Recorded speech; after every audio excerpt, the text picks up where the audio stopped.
Allahu Akbar, Allahu Akbar, Allahu Akbar. Bismillahirrahmanirrahim.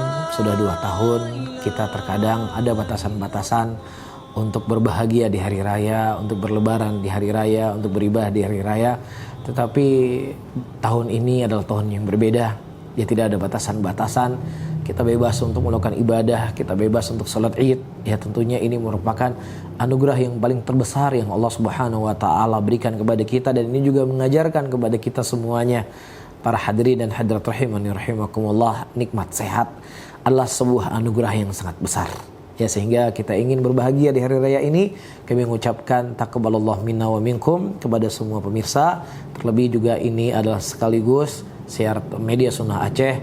Kita sudah di tengah-tengah saudara-saudara kita muslimin selama 1 tahun. Mudah-mudahan kedepannya kita semakin baik, kedepannya kita semakin berkualitas, dan mudah-mudahan bisa menjadi sebab kebaikan di tengah-tengah umat Islam. Barakallahu fikum, jazakumullah khair.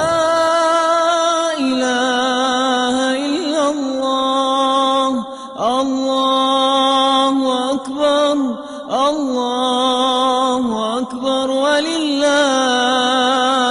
hamd. Allahu Akbar, Allahu Akbar, Allahu Akbar. La